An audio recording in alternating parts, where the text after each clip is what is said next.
Hi, this is Andy Hoffman, Marketing Director of Miles Franklin Precious Metals in our 26th year in business. It's Monday morning, July 6, 2015, and the title of today's audio blog is OXI to the TROIKA, a dagger to the powers that be.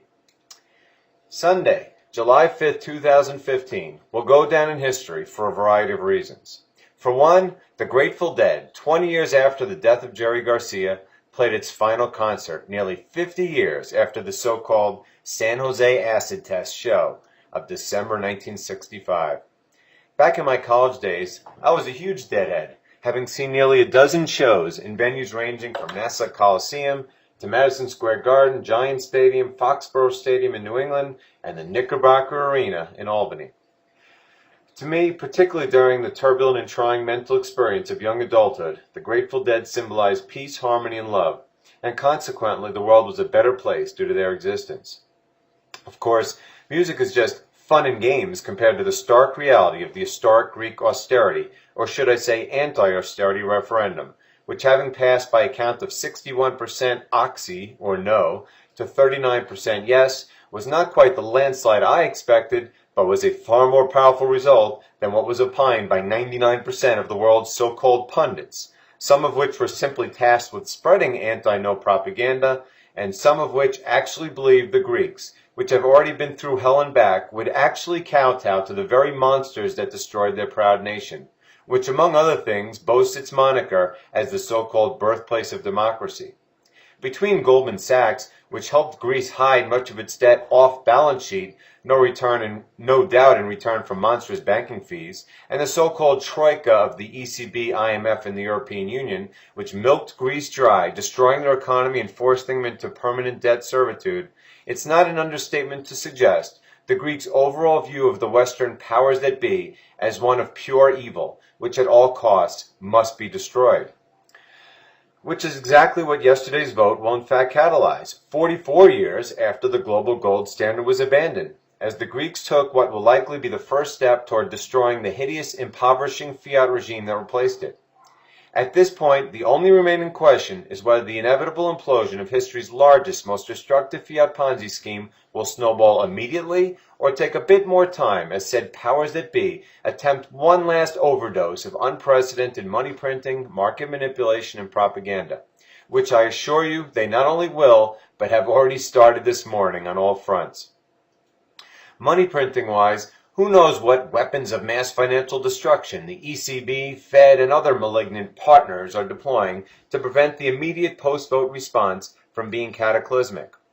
Heck, we already know the PBOC in China entered the overt stock buying business this morning, announcing Saturday that, like the Bank of Japan does regularly, it is stepping in to support the collapsing Shanghai exchange, which after Friday's 5.5% bloodbath is now down a whopping 29% in barely 2 weeks. Putting this hideous collapse in perspective, the Dow plunged 33% in a week in October 1929, whilst the one-day Dow crash in October 1987 was less than 23%. Only this time around, the amount of margin exposed to the Chinese plunge, the vast majority of it piled on by retail accounts at the top, was vastly larger. To that end, a Deutsche Bank research note this morning opined that said losses are, quote, so large as regards the 20 million retail accounts opened from mid-April to mid-June that in aggregate no money has been made for 2 years, dating back a year before the Shanghai exploded higher. Not to mention, the Chinese economy was in free fall before this month's historic crash from unprecedented levels of equity valuation, as opposed to the United States in 1929 and 1987, when its pre-crash economy was in great shape. Throw in the nearly $20 trillion of debt financed by China's unregulated shadow banking sector, and you can see why the impact of the Chinese crash on both global economic activity and central bank money printing policy will be dramatically more pronounced and deadly to the 99% of global denizens that do not benefit from hyperinflation. And by the way, for those that still believe central bankers are anything more than Keystone cops running around like chickens with their heads cut off, consider some of the sophisticated measures the PBOC has instituted in the past 2 trading days alone, whilst the epic bubble they created hopelessly implodes. First, They banned either writing or speaking negatively about the stock market, and second, they are now allowing citizens sitting on massive margin stock losses to use their homes as collateral to meet margin calls. No, nothing negative could possibly come of such lunatic policies, right? Anyhow, as we entered the weekend, I discussed just how cataclysmic the global forces of politics, economics, and finance were before the Greek referendum, as discussed in Thursday's audio blog, Massively Important Topics Before the Greek Referendum. All of which, by the way, practically beg Janet Yellen to not only delay the mythical rate hikes the Fed's been suggesting are just around the corner for more than 2 years, but institute what I have deemed the Yellen reversal by conversely taking interest rates negative and instituting QE4.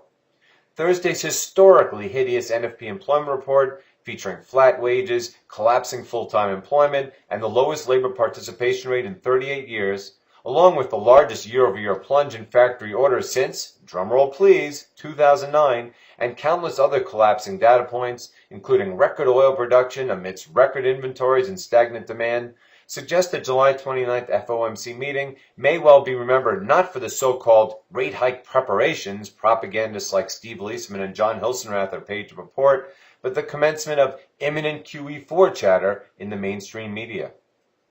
Let alone if, or should I say when, the Greek, Puerto Rican, Chinese, and who knows how many other geopolitical, financial, and economic crises start to boil over. And don't forget the Spanish prime minister elections, now just 5 months away, in which Alexis Tsipras-like candidate Pablo Iglesias of the Syriza-like Podemos party is expected to become the next prime minister, and demand that, like Greece, Spain be allowed to abort austerity and potentially default on its far larger debts. Not to mention potential black swan rumblings from the rest of the pigs, particularly if the Greek default and Grexit movement picks up steam. I mean, France's Marine Le Pen, who will just yesterday claimed France would mimic the Grexit movement when she wins the presidency in 2017, stating, European countries should take advantage of this event to gather around the negotiating table, take stock of the failure of the euro and austerity, and organize the dissolution of the single currency system, which is needed to get back to real growth, employment, and debt reduction. Ditto for Italy, which is in far worse economic shape than either Spain or France. Currently, the highly charismatic Beppe Grillo, whom I deem the Jon Stewart of Italy, leads the majority party in Italy's parliament, i.e. the five-star movement he himself created just 5 years ago. Grillo, like Le Pen, has been one of Europe's most outspoken enemies of the Eurozone trade union and euro currency. And following yesterday's historic Greek referendum, it is highly likely the petition process he commenced last year to garner enough signatures to force a referendum on whether Italy should remain in the Eurozone, and by extension the euro currency, will reach the required critical mass. Recall what I wrote in November's Revenge of the People, in which I predicted an explosion of anti-government referendums, like the ones we saw last year in Scotland, Catalonia, and Switzerland, and this year for starters in Greece. And per the title of today's audio blog, yesterday's Greek referendum was unquestionably a dagger in the cold, dead hearts of the Western powers that be, as unquestionably said referendum movement is about to go parabolic, not just in figs like Spain, France, and Italy, but in the UK, which is expected to hold its own Brexit referendum next year. And what's this? Austria, which on Friday announced that a petition to hold a referendum on European Union membership itself reached a critical mass, mandating a parliamentary debate on the topic. As for Greece, what actually will occur next? Well, of course, there's what's expected to occur, like last week's universal expectation of a yes vote, or LOL, the meeting with European creditors within 24 hours of the referendum's close, as promised yesterday morning by Greek Finance Minister Yanis Varoufakis. And then there's the reality of what might occur in an historically destabilized political, economic, and financial environment, like Varoufakis' resignation announced this morning, with not a prayer of such meeting occurring. I mean, this morning alone, forget what's going on in rigged financial markets and look into the whites of the eyes of collapsing commodity markets, which by far is a far more devastating factor than anything the various central bank PPT mechanisms can accomplish in rigged stock markets, or propaganda schemes like double LOL, trying to convince the world a new Greek bailout is possible despite the no vote, so long as Greece simply ignores the Troika's new and improved demands. Yeah, that'll work out when pigs fly, no pun intended. More importantly, as I write, WTI crude is nearing $54 a barrel, down from nearly $62 a barrel just a week ago, whilst base metals are in free fall, as the so-called oil and copper PPTs I've railed about for the past month are decidedly collapsing. To that end, it's only a matter of time before the CRB commodity index, and in turn global export prices, falls the final 4% to its spike low of early 2009, which, by the way, is just 4% above a support level dating back 40 years. And care of what I wrote in January's direst prediction of all, only hyperinflation will be able to keep this level from being decidedly taken out, ravaging the world's largest business and primary source of income for countless heavily over-indebted corporations, municipalities, and sovereign nations. And the most ironic part of all is that whilst this carnage is occurring, our brilliant Nobel Prize winning president is attempting to create what he views to be a Camp David moment prior to next year's elections by signing a nuclear disarmament treaty with Iran, which, if it is agreed upon as expected tomorrow, will flood the world with hundreds of millions of barrels of unneeded Iranian crude, swamping prices further and destroying what's left of the collapsing U.S. E&P industry, that is, exploration and production, which just happens to account for roughly a third of all U.S. capital expenditures and has been the only industry creating high-paying jobs since the 2008 financial crisis. And adding insult to injury, as the summer driving season winds down, thus significantly reducing seasonal gasoline demand, nearly all of the hedges that enabled high-cost shale producers to survive this long will expire, catapulting dozens, if not hundreds of oil companies into bankruptcy. And FYI, the last time the ratio of high-yield bond downgrades to upgrades was this high was in 2012, just before Bernanke unleashed QE3. Back to Greece, there is really no way of knowing what will occur in the near term, particularly if said PPT mechanisms lose control of global stock, bond, currency, and/or commodity markets. Greece may well be forced to Grexit irrespective of its hopes, dreams, or strategizing, and for that matter, said Troika may well be forced to cut it loose, as Chris O'Donnell was forced to do to James Caan in Vertical Limit. Perhaps they can buy a bit more time, but perhaps the Greeks will hyperinflate the euro by counterfeiting it, or bail in depositors, or who knows what other financial horrors. Or perhaps financial markets will domino downward across Europe, the rest of the emerging world, and so-called first world nations like the US, the UK, and Japan. I mean, who knows? Of course, what will occur in the long term, and by long term I don't mean years, but likely months, the global explosion in demand for real money will only go parabolic, no matter how hard cartel attempts to delay the inevitable with capping and attacking paper algorithms, like last night's 105th Sunday night sentiment rate of the past 107 weekends and 468th 2:15 a.m. attack of the past 534 trading days. Already, global precious metals demand is at an all-time high as we speak, whilst inventories are at an all-time low, and the prospect of collapsing supply as the global precious metal mining industry implodes is not just baked in the cake as a long-term inevitability, but now a short-term imminence, particularly in silver, given the utter implosion of base metal prices. Remember, roughly two-thirds of all silver production is byproduct of other mine types, but principally copper, lead, and zinc.